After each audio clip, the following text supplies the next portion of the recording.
Верное оружие гость.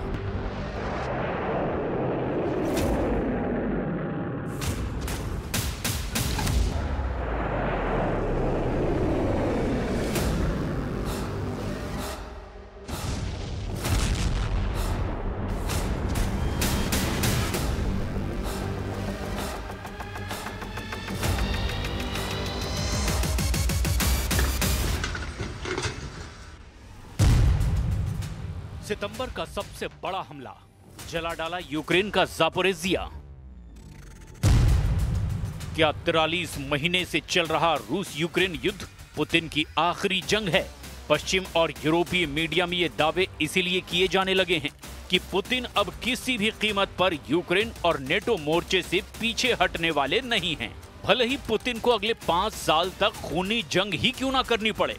और यही वजह है कि पिछले 36 घंटों में ही रूस ने यूक्रेन के कम से कम 12 शहरों को जलाकर पूरी तरह भस्म कर दिया है।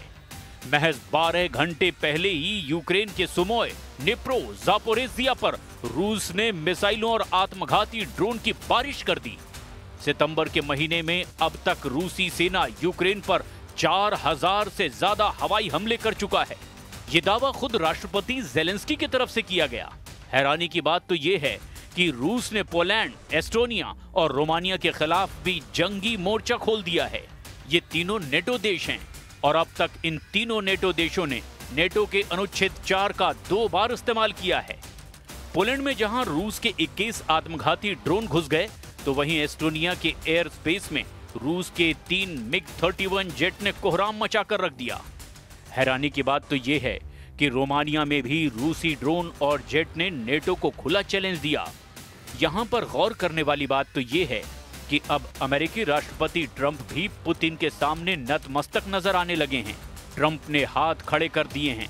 ऐसा लग रहा है कि या तो रूस के सामने यूक्रेन सरेंडर कर देगा या फिर नेटो रूस से युद्ध करके हार जीत का फैसला कर लेगा। लेकिन दिक्कत यह है कि रूस ने नेटो से शुरुआती युद्ध में ही परमाणु हथियारों को जंग के मैदान में उतार दिया है। तो चलिए देखते हैं यूक्रेन से लेकर यूरोप तक पुतिन का रूस कैसे कोहराम मचा रहा है। 12 घंटे में यूक्रेन के 3 शहर भस्म।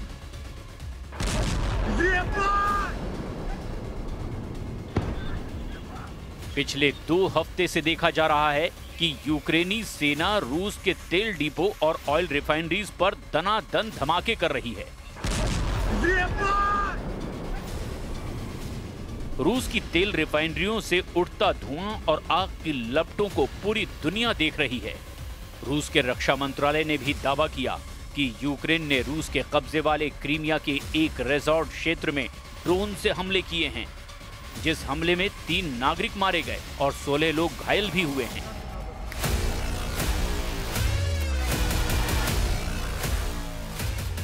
तो इधर ज़ेलेंस्की भी डंके की चोट पर रूस को जबरदस्त नुकसान पहुंचाने का लगातार दावा कर रहे हैं। नेटो के कमांडर भी रूस पर यूक्रेन के हमलों को लेकर बड़े बड़े दावे करने में जुटे हुए हैं।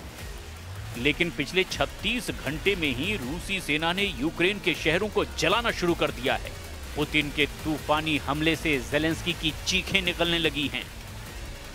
जरा देखिए यूक्रेन के निप्रो, सुमे और ज़ापोरिज़िया का रूस हमलों में आखिर हाल क्या हो गया है। निप्रो में रूस के हवाई हमलों से कोहराम मचा हुआ है। यूक्रेनी सेना का दावा है कि निप्रो पर कई क्रूज मिसाइलों से हमले किए गए हैं। वहीं कुछ रिपोर्ट्स में दावा किया गया है कि रूसी बैलिस्टिक मिसाइलों ने निप्रो को बुरी तरह से तबाह कर दिया है। जो तस्वीरें सामने आई है, जिसे एक चश्मदीद ने अपने मोबाइल वीडियो कैमरे से ही रिकॉर्ड किया है, जिसमें निप्रो शहर में एक मिसाइल से जोरदार धमाका होते हुए साफ देखा जा सकता है। वहीं यूक्रेन के सुमे शहर पर भी ड्रोन और मिसाइल हमलों से भारी तबाही हुई है। सुमे पर पिछले 4 महीने में रूस के हवाई हमले तेज हो गए हैं। हैरानी की बात तो यह है कि नेटो के एयर डिफेंस सिस्टम भी अब सुमे में फेल साबित हो रहे हैं।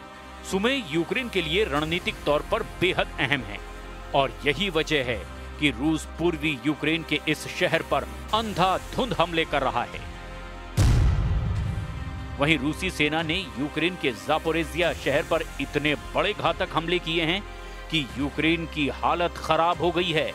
रूसी सैनिकों ने 100 से ज्यादा ड्रोन और लगभग 150 ग्लाइड बम ज़ापोरिज़िया शहर पर दाग दिए हैं।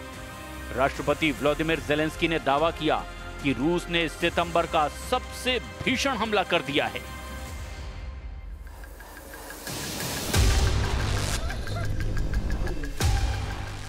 इधर यूक्रेन के राष्ट्रपति व्लादिमीर ज़ेलेंस्की यूनाइटेड नेशंस की जनरल असेंबली में हिस्सा लेने के लिए अमेरिका पहुंचेंगे, जहां वे एक बार फिर डोनाल्ड ट्रंप से अलग से मुलाकात करेंगे।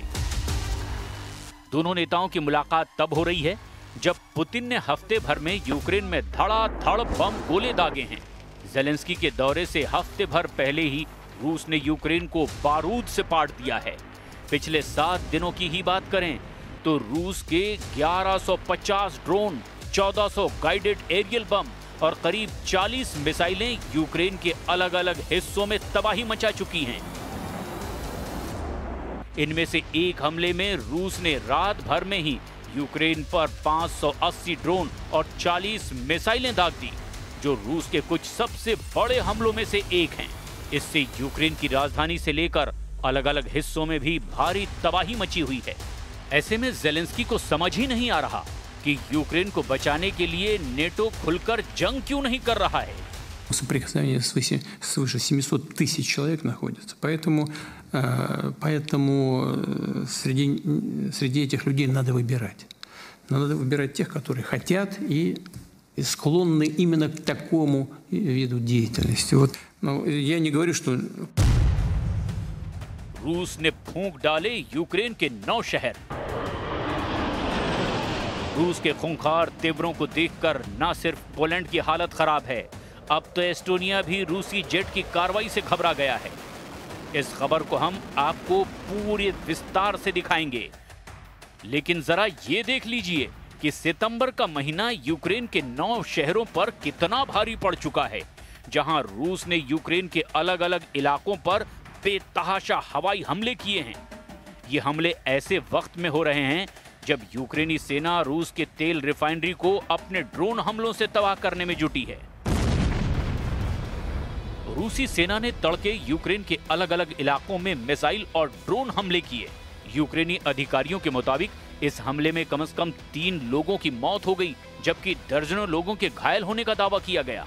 रूस के इस ताजा हमले पर यूक्रेनी राष्ट्रपति व्लादिमीर ज़ेलेंस्की का दावा है कि रूस के हमले यूक्रेन के 9 अलग अलग स्थानों पर हुए हैं, जिनमें Dnipropetrovsk, Mykolaiv, Chernihiv, Zaporizhzhia, Poltava, Kyiv, Odesa, Sumy और खार्किव भी शामिल है।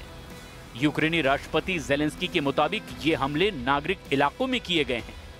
यूक्रेन के डनिप्रो शहर में भी एक बहुमंजिला इमारत पर रूस ने क्लस्टर बम से हमला किया, जिससे भारी नुकसान वहां हुआ है। इसके अलावा कीव इलाके के बुचा, बेरेस्पिल और ओबुखिव में भी बड़े हमले हुए हैं, जिनमें कई घरों और गाड़ियों को नुकसान पहुंचा है। यूक्रेन का दावा है कि पश्चिमी लीव क्षेत्र में 2 रूसी क्रूज मिसाइलों को मार गिराया गया। यूक्रेन का यहां तक दावा है कि उसने रूस के 552 ड्रोन और 31 मिसाइलों को हवा में ही तबाह कर डाला। यूक्रेनी एयरफोर्स के मुताबिक रूस ने कुल 619 मिसाइलें और ड्रोन लॉन्च किए, जिनमें 579 ड्रोन, 8 बैलिस्टिक और 32 क्रूज मिसाइलें शामिल थीं। यूक्रेन ने इनमें से 552 ड्रोन, 2 बैलिस्टिक और 29 क्रूज मिसाइलों को नष्ट कर दिया। इसके साथ ही यूक्रेनी वायुसेना ने बताया कि इस दौरान पश्चिमी देशों से मिले F-16 लड़ाकू विमानों ने रूसी क्रूज मिसाइलों को रोकने में अहम भूमिका निभाई और ये साबित किया कि पश्चिमी हथियार युद्ध में जबरदस्त कारगर साबित हो रहे हैं। В Северске, на Александро-Калиновском направлении бои идут в непосредственной близости от Константиновки. Наши подразделения вошли в Плещеевку, рядом с Константиновкой. Продолжается уничтожение противника, заблокированного южнее Клебанбыкского водохранилища. सितंबर में रूस का 3 फ्रंट वॉर। रूस यूक्रेन जंग में अभी तक रूस ही बाजी मारता नजर आ रहा है। पोलैंड रूस का दूसरा ऐसा टारगेट है जिसे लेकर नेटो हाई अलर्ट पर है। नेटो देश फ्रांस, ब्रिटेन और जर्मनी हर हाल में रूस को तबाह करना चाहते हैं।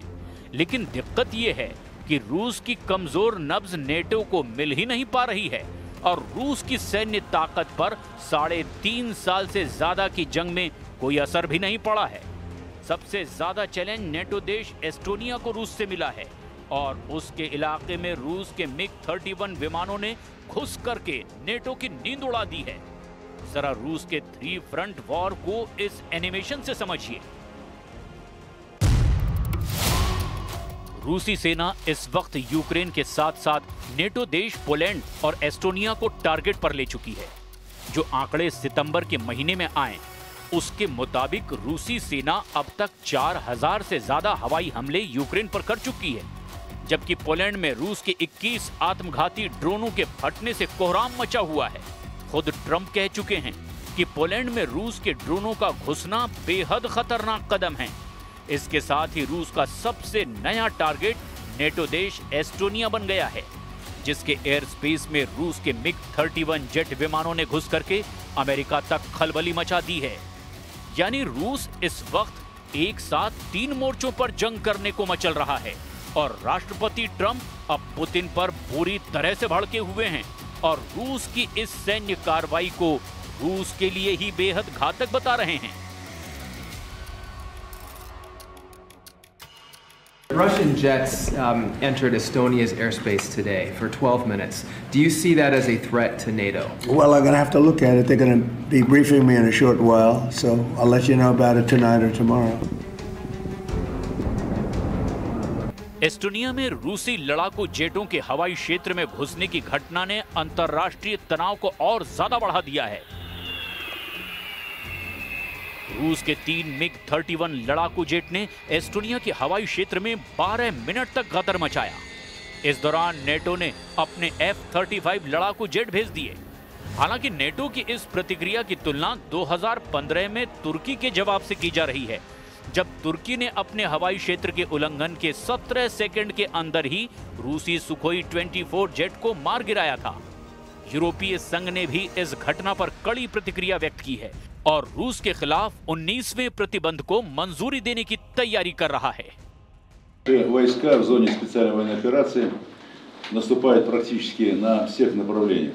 При этом наиболее упорные бои развернулись на красноармейском направлении, где противник любыми способами, не считаясь потерями, стремится остановить наше наступление и перехватить инициативу. Для этого командование ВСУ в район Красноармейска перебросил наиболее боеспособные и подготовленные подразделения в ущерб другим направлениям, на которых наше наступление развивается. अब ऐसे हालात में आप अंदाजा लगा सकते हैं कि रूस को काबू करना यूक्रेन के साथ साथ यूरोप और नेटो को कितना भारी पड़ता जा रहा है। अब देखना ये होगा कि नेटो रूस से सीधी जंग की हिम्मत जुटा पाता है या फिर नहीं।